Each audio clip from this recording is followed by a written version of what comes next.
Welcome to Coruzant Technologies, home of the Digital Executive Podcast. Welcome to the Digital Executive. Today's guest is Ruby Rose Walker.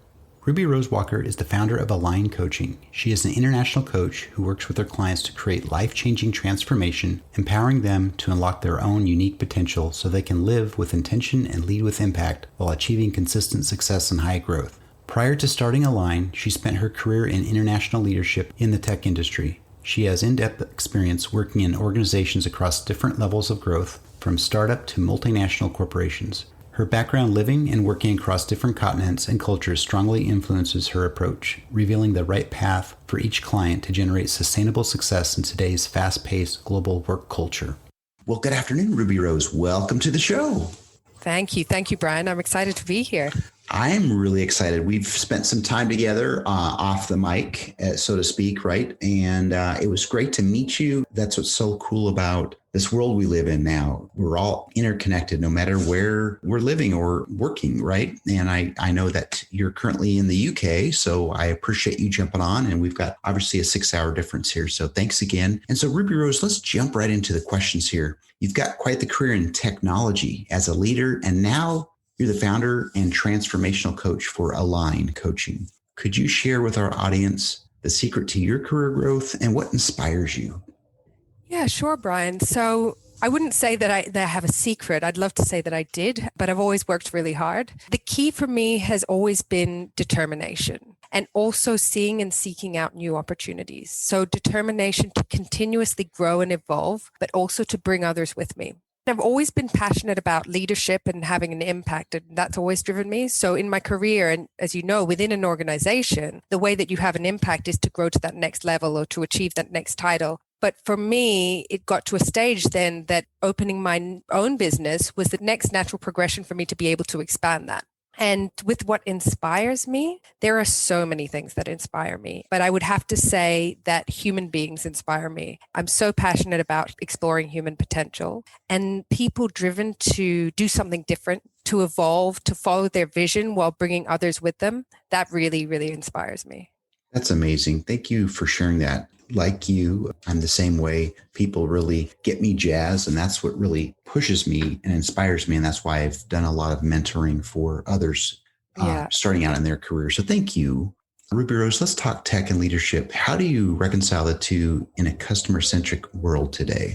You know, I really love this question, and it's one I think about a lot, and I think we really need to open the conversation about a lot more.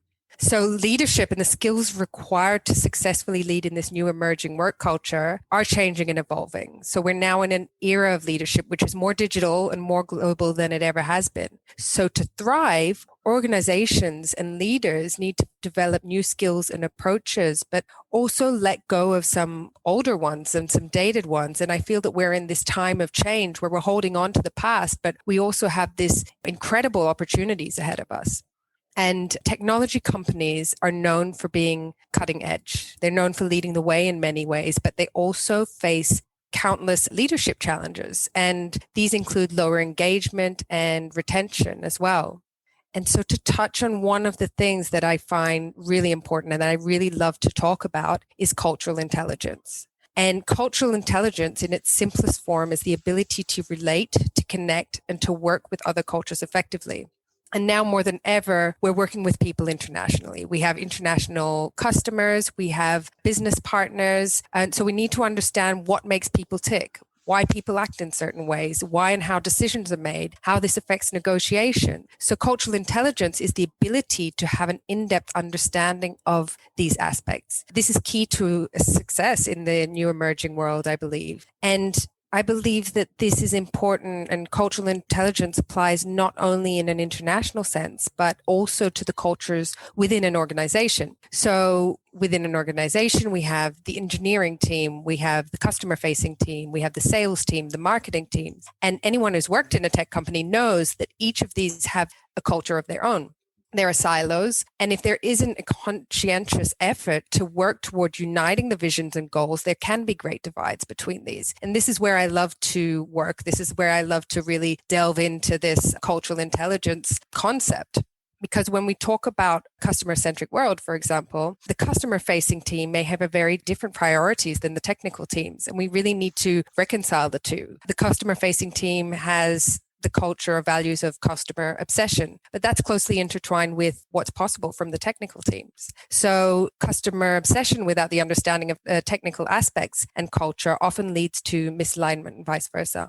So it's the leader's responsibility of an organization to foster an environment of cultural awareness and intelligence. And conventional training alone isn't always sufficient for this, but consistent growth and the coaching within an organization and leadership coaching is a way that we can really grow right now.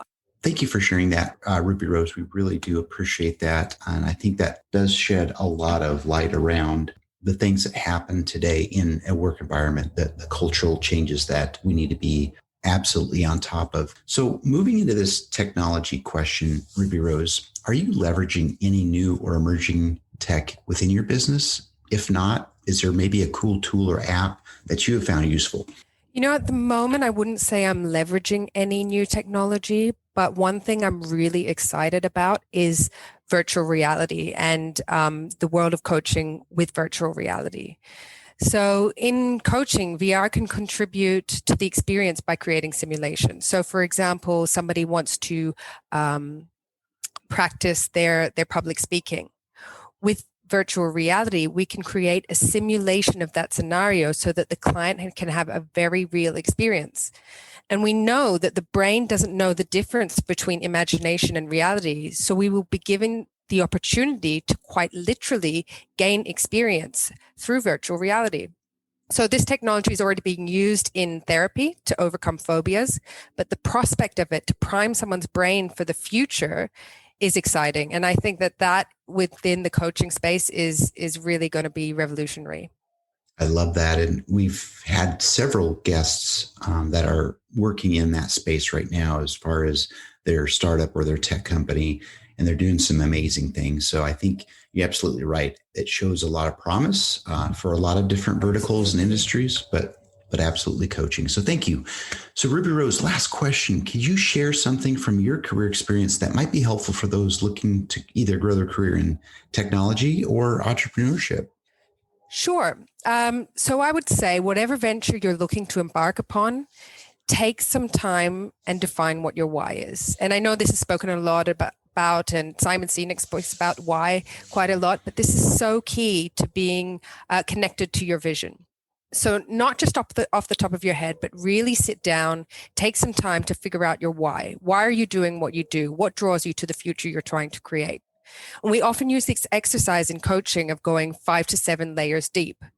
What I mean by that is things aren't surface deep. You might think you know what your why is, but then when you can answer that, go a little bit deeper. So for example, I want to make more money. Okay, well, why is that important to you? Why do you want to make more money? Well, I want financial freedom. And you keep going 5 to 7 layers deep. Some people do 5. I often do 7 until you really at the core. Even when you think you might have it, just keep going until you're really sure you're at the core. And this defines your purpose and your vision of where you want to go with your business and your career. And when things get difficult or when you get taken off track, you can connect with that why, and that helps you figure out the how and the what next. And finally, I would say it's really important to find the person or people to guide you on that journey. Find the coach or find a mentor to guide you. Friends and family, people around you, they're there to inspire you and to support you, and that's amazing. But if you really want to accelerate your success, a coach or mentor can help you level up and reach that next level of success faster in a more strategic way. So I would say that's key.